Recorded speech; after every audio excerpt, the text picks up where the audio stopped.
बाप और बेटे और रूहुल कुदस के नाम में आमीन।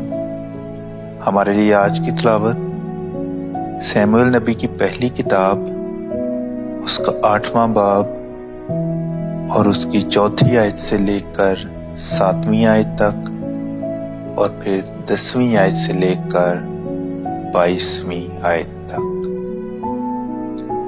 इस्राएल के तमाम बुजुर्ग इकट्ठे हुए और रामा में सैमुएल के पास आए और उससे कहा, देख, तू उम्र रसीदा हो गया है और तेरे बेटे तेरी राह पर नहीं चलते।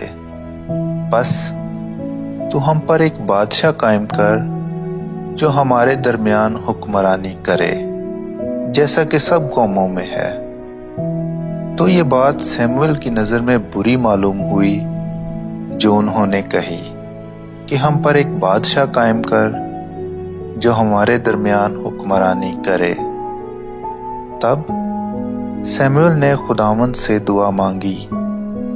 खुदावंद ने सैमुएल से फरमाया कि सारी बातों में जो लोग तुझे कहते हैं उनकी सुन, क्योंकि उन्होंने तुझे रद्द नहीं किया बल्कि मुझे, कि मैं उन पर हुक्मरानी ना करूं। तो सैमुएल ने खुदावंद की सारी बातें लोगों को जो उससे बादशाह तलब करते थे बताईं, और उसने कहा कि जो बादशाह तुम पर सल्तनत करेगा उसका ये तरीक होगा कि वो तुम्हारे बेटों को लेकर अपने लिए और अपनी गाड़ी के लिए और अपने घोड़ों के लिए नौकर रखेगा, और वो उसकी गाड़ी के आगे दौड़ेंगे, और वो अपने लिए 1000 के रसालादार और 50 के जमादार बनाएगा।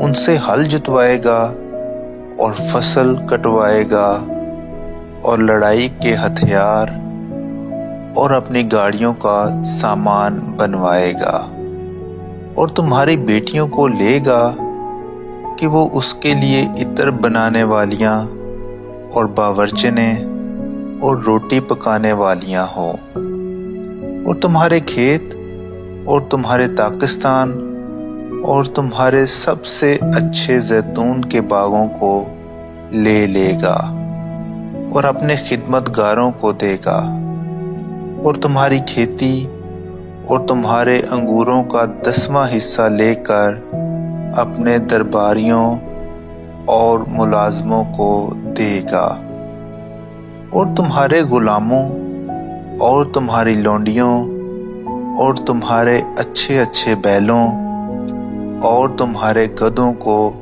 ले लेगा और अपने काम पर लगाएगा, और तुम्हारी भेड़ बकरियों का भी 10वां हिस्सा लेगा, और तुम उसके गुलाम होगे। तो उस रोज तुम अपने बादशाह के बायस जिसे तुमने अपने लिए चुना फरियाद करोगे, लेकिन उस दिन खुदावंद तुम्हारी ना सुनेगा।